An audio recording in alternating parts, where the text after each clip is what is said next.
qual material de aconselhamento seria viável para a realidade da igreja brasileira, uma igreja pequena, com um só pastor e sem recursos.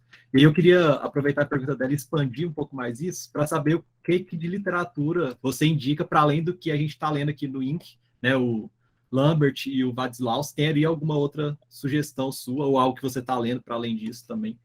Tá, eu acho que a primeira coisa que a gente precisa lembrar, eu sei que vai soar assim, não, que ridículo, a gente já sabe, mas eu quero dizer, Bíblia. Tá? O conselheiro bíblico precisa de Bíblia, ele vai manusear a palavra de Deus. É a palavra de Deus que vai chegar onde ninguém chega. Então, assim, não tem como a gente substituir a palavra de Deus por nenhum outro autor, por nenhuma outra linha. É a palavra de Deus que vai fazer diferença na vida do indivíduo. Sabe? Aquilo lá está escrito mesmo na palavra de Deus. Então, a gente tem que mergulhar no texto, o texto tem que ler a gente tem que ler o texto e confrontar a gente, aí isso aí a gente aprende, tratou comigo, isso aqui eu posso ajudar esse irmão que está chegando aqui, é a palavra de Deus. Agora, existem linhas e linhas do aconselhamento. Eu não comecei no aconselhamento bíblico, eu comecei no aconselhamento cristão. Então, eu vim de uma prática integracionista. Então, a minha formação foi numa área voltada para a empresa e basicamente sustentada pela psicologia por causa do marketing. Então, eu bebi dessa fonte. Então, quando eu vim a Cristo, eu vim de tudo isso aí, sacou? Era essa visão a respeito do ser humano. Aí eu converti a Cristo. Então, conheci a palavra de Deus, o Senhor Jesus ali se torna meu Senhor e Salvador. Beleza. Mas até então, o que eu notava? Porque eu fui me interessando pela área da sexualidade, eu descobri que aquilo que eu tinha visto no seminário, aquilo que eu aprendia na igreja, parece que não segurava a onda de quem tinha crise no campo da sexualidade, dentro da igreja. E que essas pessoas estavam sofrendo horrores. Então, no meu caso, o meu melhor amigo tentou suicídio. Um cara que tinha vindo do campo missionário, um cara que tinha sido usado por Deus por causa das questões no campo da sua sexualidade. E a sensação que ele tinha é que tudo que os crentes falaram, eu fiz. Tudo que a palavra de Deus manda, eu fiz. O que eu entendi? Cara, eu lembro, eu não aprendi nada no seminário, não tive nenhuma palestra sobre esse assunto, eu não li nenhum livro, nunca fui em nenhuma conferência, nunca tive um módulo sobre isso. Nossa, onde que eu vou encontrar ajuda? E saí procurando ajuda. Então, o que eu encontrei? Gente que estava fazendo alguma coisa. E aí eu fui mergulhar em várias fontes. Então, a psicologia, por exemplo, ela trouxe algumas ferramentas. Então, o que eu notei? Que por muito tempo eu fui uma conselheira cristã que bebeu de várias fontes, e aí, isso aí trouxe como influência na minha vida a ideia de eu precisar, por exemplo, entender a história de vida do indivíduo. Então, é como se fosse assim, uma conselheira bíblica praticamente psicanalista. Me conta a sua história. Aí eu fiz, porque eu fiz uma pós em aconselhamento cristão e eu fiz uma pós em sistêmica, no meio psicanalítico, né? E aí, isso significa que eu bebi de várias influências. E tentei juntar tudo isso para ajudar aquela pessoa sendo conselheira cristã.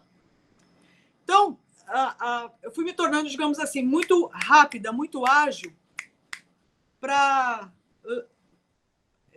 ler os sinais que a pessoa trazia sobre a sua história de vida e tentar matar charadas. Isso ajudava.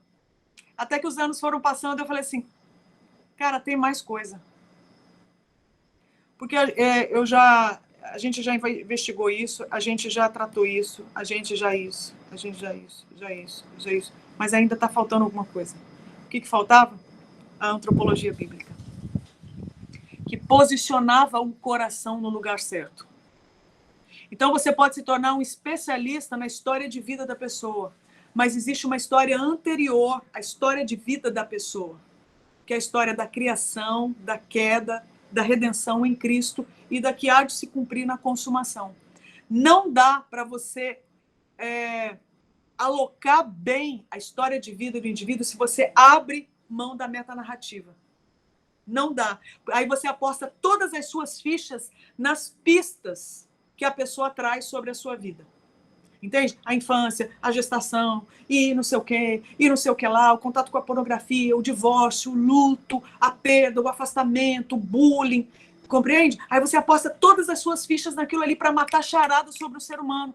Mas se você não entender o efeito da queda na vida do indivíduo, a dinâmica da idolatria no coração humano, que antes de sentir, antes de pensar, antes de tudo, ele é um ser humano que adora.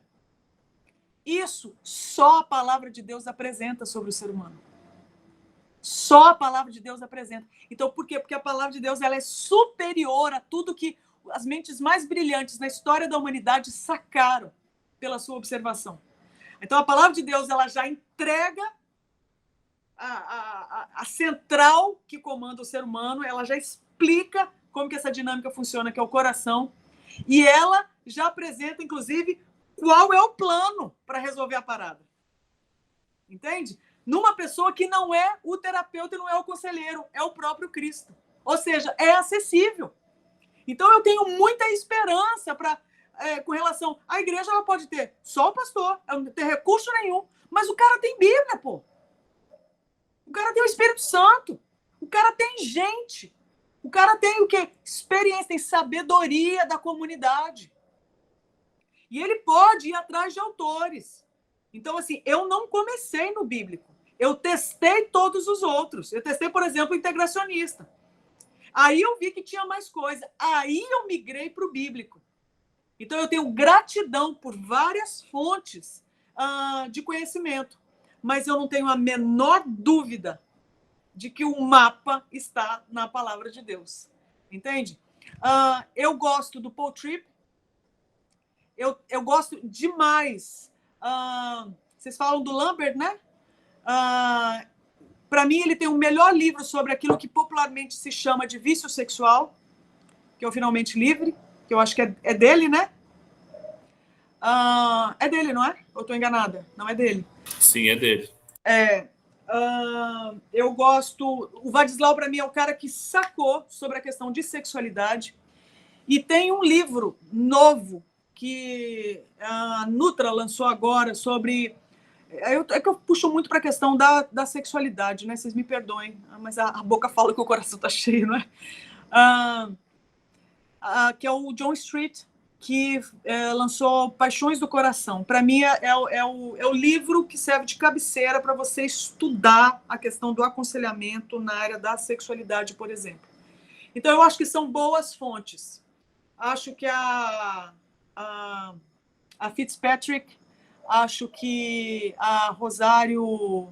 acho que é Butterfield, né? Não lembro o nome dela. Isso. Acho que é sensacional. Acho que o material do Keller... sim. Para mim, um dos melhores livros. Os Conflitos no Lar e as Escolhas do Pacificador.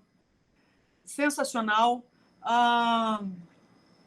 Em Busca da Paz. Acho que todos esses são bons recursos para a gente ter um bom arsenal aí para desenvolver o aconselhamento bíblico.